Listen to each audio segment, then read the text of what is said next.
Listen, guys, with the servers being up and like people saying that over and over and over, I have it open right here on my screen. Like I'm literally looking at it right now, and I'm clicking back and forth like every 3 seconds while I'm watching these videos, waiting for the servers to be up. So the second they come up, we are logging on. Don't worry. Read donations. Let me read them real quick, okay? Who says it needs to be one or the other? They could do Vanilla Plus and transition to TBC. Well, logistically, I mean, they probably would want to direct their efforts in one way or another.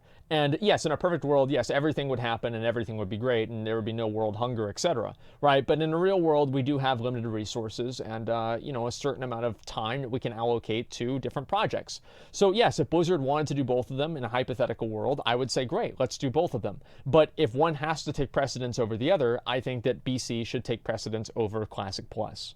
They should cut off at the end of Wrath of the Lich King, and then retail and the Classic team should merge to make WoW 2. Please, dude, I can only get so erect. Thank you very much for the $5. I appreciate that. Why would we bring back Vanilla just to take it away for BC? Because we're not. They'd be separate. I don't think anybody, let me say this. I would rather them make Classic WoW Plus content than force people into playing BC. I will say that. I would rather them keep it at 60 and create Classic Plus content than force people into playing BC. But what I am assuming will happen is they will make separate content for separate servers for BC and separate servers for vanilla, which is what I think that they should do and what I think that they would do, right? It makes kind of sense. Do you think Blizzard will make retail great again? It will take Blizzard 5 years to make retail WoW great again. Why do people want content for Classic instead of these efforts being made to fix retail? They can just safely re-release Classic and TBC and Wrath of the Lich King. No wonder these people are usually the ones that played private servers for years and want new stuff. Well, yeah, obviously. I mean, if I played private servers for 6 years, yeah, I'd want new content for Classic too. But yeah, you can't fix retail. There are things that they can do that will make it better, but you can't fix it. Do you want BC servers to copy characters? I think you should be able to transfer a 60 character over, but also level new characters. Yeah, I genuinely don't think so. There's too much bloat in the game. There's too many items. There's too much gear. There are too many transmogs. There are too many pets. There are too many mounts. There are too many titles. There are too many gladiator titles. There are too many cities. There are too many areas. There are too many items. There's too much everything. And they just need to reset it. They need to have some sort of apocalypse that happens, like a rapture in WoW. A rapture happens, and then everything else is great. That's what I think they should do. Yes, Thanos needs to snap his fingers. That's basically what I'm saying. Ian and Afrosabi isn't in charge of Glass Plus, might stand a chance of being good. It might. Yeah, you're right. It might. And a Diablo dev who introduced Legion dailies, keep him away from it. Jay Wilson, yeah, fuck yeah, dude. Dedicated WoW Classic team could do wonders for the game, but this is an opportunity we may never get again. Literally everyone had the same reaction whenever Jagex changes, but now OSRS is one of the best dev teams in the industry. Well, I'd say let's take things one step at a time and get through the actual content, and then we'll go from there. That's my best opinion. Automa, thank you very much for the 500 bits. I appreciate that very much, man. And twice, thank you very much. Kind of crazy how most of the player base isn't even in beta yet. Here we are 2 months from the actual release and still constantly thinking about content months and years away without getting to enjoy what's right in front of us. That's a yikes. You're arguing with someone who played vanilla TBC servers for vast years whether or not we should have new content and release the old expansions. The only actual argument is he's bored of the expansions. I would be too. Well, I don't think he's necessarily bored, but I think that does play into it. Yeah, I think it makes sense for people to be concerned about the direction of the game. That makes sense, even if it's in a couple of years from now. So, I'm concerned about the direction of retail WoW now, even though it might not happen for years, because that's what I care about. But yeah, I think people are thinking a little bit too far ahead right now. I do agree. Thank you guys for all the subs and everything, the donations. I wanted to make sure that I think you over-glorified TBC too much and added some of the things that would later on ruin the game. Group Finder, Flying Mounts, Multi-Faction Hub, no faction-specific classes, small dungeons, heroic difficulty, and so on. Well, I mean, this is a matter of opinion. I think heroic dungeons were good for BC. I think small dungeons were also good for BC. Now, I don't think that they should only do small dungeons. I don't think TBC, the fact that they didn't have any big dungeons means that they weren't going to do any. But you're right. Yes, obviously TBC did make dungeons more uniform, and that was a negative. Faction-specific classes, I thought was silly. Right? I think that the faction should have the same classes. Yeah, that's my opinion. I don't know. I think having shamans and paladins on Horde and Alliance, it makes sense in a way, but it's not really something that's very good for gameplay. So, I can go either way on that, but personally, I just think they should have all the same classes, right? TBC was the best expansion. Yeah, it makes it an RPG. Well, there's a lot of things that make a game an RPG or make it more realistic that doesn't necessarily make it a better game. I think that really the focus is to make it a good, fulfilling experience. And I don't think that making faction-specific classes does that in a way that you can't achieve in other ways instead. I know people in here try to always be like super vanilla purists and everything like that. But let's be honest, having Shamans, Horde, and Paladins Alliance only was a good idea. It was fine for Classic. But going forward and developing the game, like, yeah, I thought that was dumb. I did. I thought it was very dumb. Read Shipdong's post on a forum. He's a kid. I gave a swirly to back in the day. I'll look at that later on, man. Oh, the Group Finder Flying Mounts, a multi-faction hub, I don't necessarily think killed the game. It wasn't bad for the game necessarily. I think that really it's just a matter of like somebody's vision of like what the game is supposed to be. What I really care about in games is the fulfillment that you get out of them. And that I don't think is undermined by like multi-faction hubs. I understand a lot of the arguments against them, but I also don't think that they're ruining the game or doing anything that's really important. Group Finder was dope. Well, I mean, like the Group Finder didn't really happen until Wrath. I don't know like what kind of Group Finder they had in Burning Crusade, but it was shitty enough for me not to remember it. I'll definitely say that. I like faction-specific classes, not just for the RPG feeling, but it creates a difference in balance dynamic. Yeah, I mean, but I don't really know if that's a good thing, because, like, if you look at the player base nowadays, like, look at how bad, like, the faction imbalance is on live servers, and, like, everything is as balanced as Blizzard tries to make it. It might seem like a good idea to do stuff like that, but the way that a player base reacts to things sometimes does make things like that impossible. Let me go ahead and we're going to watch this one, too. TBC Group Finder was, like, the current pre-made Group Finder? Yeah, I don't remember it very well. Here we go. Classic WoW is not a race. It's a marathon. These are words I stand by, and today I will explain to you what I mean with this. You see, Classic is going to come out in a couple of months, and like many other players, I'm anxious to get to max level and drown my character in a ton of epics for the awesome crits and the bragging rights when I stroll through my capital city. Good. Yet, all that seems very far away when you log in for the first time and start your journey. While the level cap is much lower than BFA, leveling itself goes a lot slower. No heirlooms, no XP boosts, no recruit a friend, no random dungeon finder with little bags and bonus XP at the end. Your mana depletes much quicker, and mowing down packs of mobs is for many not possible. This means that the pace is very slow compared to retail, and it means that going up even one level can take a lot of time. Obviously. All these factors can demotivate you when you're constantly fixated on the max level stuff. And here's my tip. Don't focus on it. Trust me, this is not a private server, so chances are a rating on your server, or just your server in general, is not going to go away anytime soon. And looking at level 60 when you're only level 27, and having such a long road ahead of you, is not exactly a good way to level up. You see, Classic WoW, like I said, is a marathon, not a race. And like a marathon, you need to set smaller goals for yourself, rather than one or two really large ones. Make it so every hour, half hour, or whatever, you can check something off of your to-do list.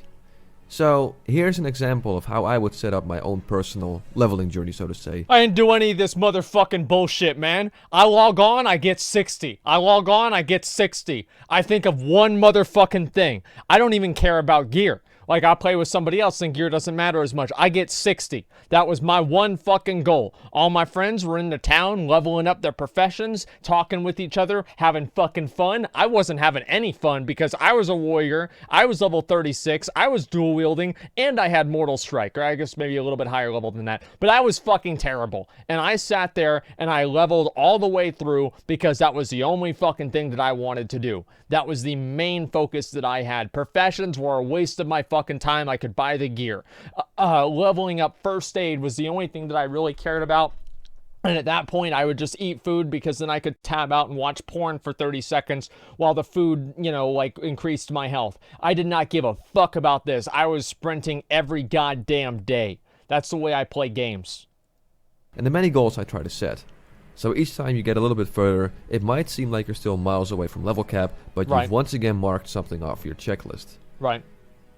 Let's say we're talking about a troll mage. You log in and start leveling.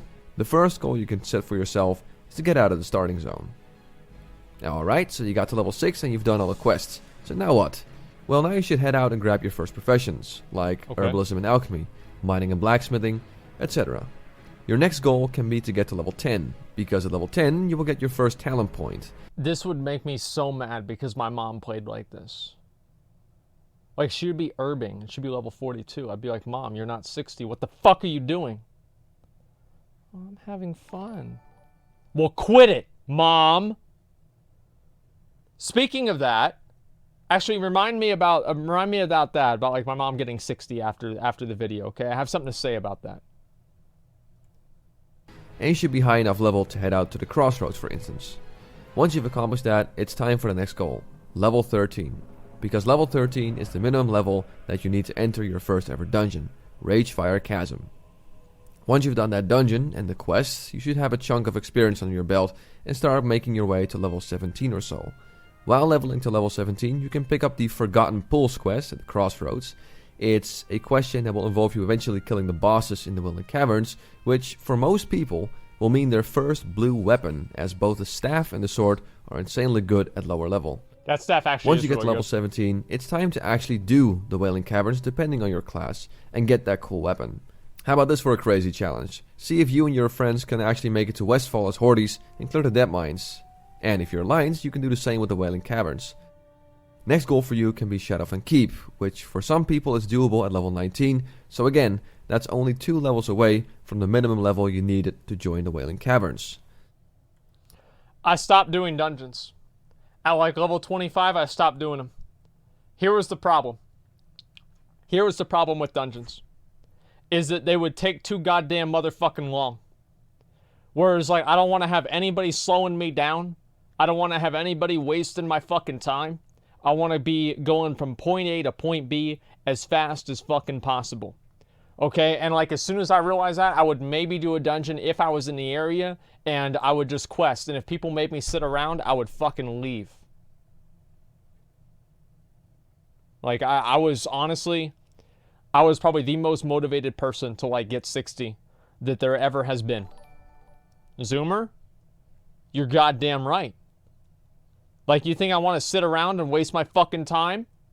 No, I'm there for a reason. I'm there for the fucking loot. Like, that was the only thing that I cared about. And I would play like that. I still play like that, honestly. Like, I want to go in, get in there, pop the fuck off, and then get the fuck out. That's the way I play the games. For all these people didn't make the same... What was this here? Make the same dungeons faster? People? No. See, like, I would try to tank. I would try to do Mythic Plus dungeons, challenge mode, speedrun dungeons in Burning Crusade, in vanilla WoW. And if somebody was too slow, I kick them the fuck out. I get somebody else. And then I end up wasting more time because then, you know, it'd take forever to have them get over there. And that was actually a huge headache. But yeah, I mean, there were a lot of things. See, here's the thing, right? Is that for a person like me, you would think that BFA would be better, right? Or Legion would be better.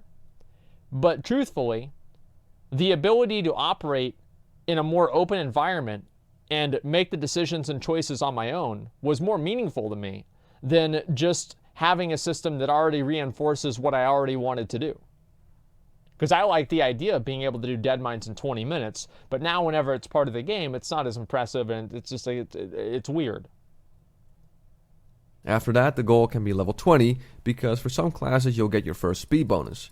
Shamans get Ghost Wolf, Hunters get Aspect of Cheetah, Druids can start putting talents in Feline Swiftness, and well, this mage, he gets Blink. Technically not a speed bonus, but since you can blink forward, it makes traveling on foot a little faster, so you know what I mean. Right. After that, you can focus on zones like Ashenville, a bit more of Stone Talon Mountains, and Hillsbrad Foothills. Perhaps you want to get that War Song Sash from that ever so challenging War Song Supplies quest. And a little later down the line, you can start doing Black Fathom Deeps.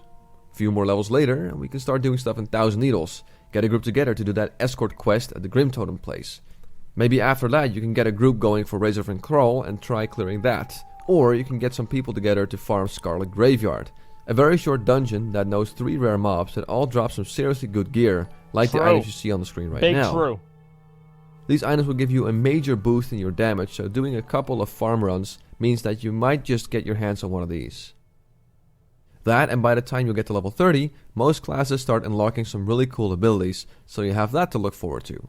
Things like Travel Form for Druids, Feign Death for Hunters, Wind Fury Weapon or Chain Lightning for Shamans level 32. And if you leveled your professions, you can start gathering materials to craft some seriously good gear for your level. Think about the Robe of Power for tailors. A blue robe with some nice spell damage, and since spell damage is very scarce in lower levels, really good. Holy it means this will give you the edge over someone that didn't bother going for this robe. Then at some point in your 30s, you can start risking your life in Stranglethorn Vietnam and see if you can rack up on some honorable kills. Maybe take a break from leveling and try to get that Private or Grunt PvP rank so you can get yourself that PvP trinket very early on to trick some unassuming players. After a couple of levels, let's say at level 38, you can try and go back to do those elite quests you saw in the Arathi Highlands at Stromgarde Keep. I mean, they were undoable when you just set foot in the Arathi Highlands as a level 32, but now that you're stronger, it might be doable with a few other people. And after you got your mount, maybe now you're brave enough to try an Uldaman run, which means you're running all the way from the Arathi Highlands to the Badlands. A very time-consuming process, but it involves you going from Arathi to the Wetlands, to Loch Modan, and then finally into the Badlands. Think about how cool it would be if you're a dwarf, you're level 14 in Loch Modan, and out of nowhere you see some horde dude strolling by on his mount because he's going to Uldaman. The possibilities are endless in vanilla, and I've only talked about a fraction of the amazing things you can accomplish and experience. There's a moment that will always live in my mind. I had done Dead Mines with a Warlock. We were both the same level. Later on, I'm walking inside Booty Bay, and at the maw of the the gate where like the two guys are at, the opening to go into Booty Bay, that same Warlock was sitting there in front of me, level 40 on a mount. I was like level 34 or 33. I felt like the biggest loser imaginable. I literally felt like I felt like shit because this guy had done all this other stuff and I didn't do any of it. That day I played 12 hours. The next day I played 12 hours. The day after that I played 12 hours. And after a while I got to level 40. And I got my mount too. In Classic WoW, free mount, from level 1 to your early 40s. And level 60 is still a long haul away, but there was already so much fun to be had. Fun where the main focus is not fixated around getting to level 60, but taking the leveling marathon just step by step. And because of these smaller steps, we're not worried about reaching level cap ASAP, getting our pre-raid BIS gear and whatnot. We're focused on all the great things we accomplish along the way, like completing your first dungeon run, or getting a screenshot with your low-level friends at Aragol's corpse, helping some guy kill Quailboars in the Barrens, yeah, we do that. Passing fellow adventurers along the way and throwing them an arcane intellect, while a druid throws you a Mark of the Wild buff. That's how I would recommend you approach vanilla. Take it one step at a time and enjoy every single step that you take. Don't be focused on the very far away. Focus on the right now and soon to be. And you'll find your leveling from 1 to 60 to be much less of a grind and much more of an epic journey. So yeah, I thought I wanted to share that with you guys. I hope I was able to make my point, as I'd like to just remind people to not get so hyper focused around the level 60 stuff and enjoy the leveling. Because leveling's half the fun if you ask me. Alright guys, that's all for today. I'm Hamsterwheel, and as always, have a good one. Now I'll be honest, the way I play games, like the way I play WoW, like that is kind of true. Like I'm the one that plays it in a weird way. Like, I'm the one that's super over serious and, I just get, like, fucking, like, that's the way that I am. Mom hitting 60 story. So, recently, my mom's video about her hitting level 60 has gone viral. And the video of her has almost 1 million views. 1 million views. She is now the most watched video on my entire YouTube channel. I'm a little bit embarrassed, honestly. Because like now it's like, my mom has more views than I do. This is, I don't even, what do you even say about that? I don't even fucking know. But yeah, there it is, dude. So I wanted to show you, I sound different. Yeah, it's because I was 16 years old, man. I was a fucking kid back then. Like, yeah, of course I was different.